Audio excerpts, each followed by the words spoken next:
বাল্যবিবাহের বিরুদ্ধে কারেন্ট পুলিশের অভিযান, গ্রেফতার একজন।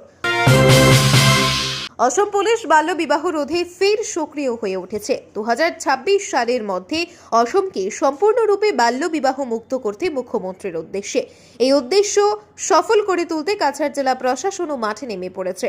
বুধবার রাতে কালাইন থানার অফিসার ইনচার্জ কুলেন্দ্র হুজুরি এক অভিযান চালিয়ে বাল্যবিবাহের বিরুদ্ধে অভিযানে নামেন, আর এতে সফলও আসে। বাল্যবিবাহের অভিযোগে এক ব্যক্তিকে গ্রেফতার করতে সক্ষম হন তিনি। লক্ষ্মীপুর দ্বিতীয় খণ্ড এলাকার ফয়জুল হকের ছেলে শাহিদুল ইসলাম নামের এক যুবককে তার গৃহ থেকে গ্রেফতার করা হয়। তার বিরুদ্ধে কালাইন থানায় কেস নম্বর হলো 276/24। জানা গেছে মাস 3 পূর্বে শাহিদুল ইসলাম উধারবন্দ বিধানসভায় কালামউদ্দিনের কন্যাকে বিয়ে করেছিল।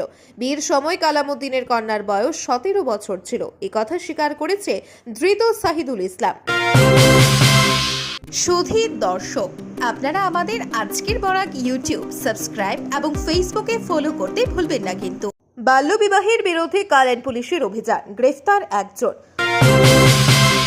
অসম পুলিশ বাল্যবিবাহ রোধে ফের সক্রিয় হয়ে উঠেছে। 2026 সালের মধ্যে অসমকে সম্পূর্ণরূপে বাল্যবিবাহ মুক্ত করতে মুখ্যমন্ত্রীর উদ্দেশ্যে এই উদ্দেশ্য সফল করে তুলতে কাছাড় জেলা প্রশাসনও মাঠে নেমে পড়েছে।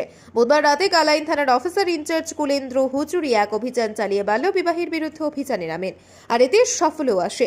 বাল্যবিবাহের অভিযোগে এক ব্যক্তিকে গ্রেফতার করতে সক্ষম হন তিনি।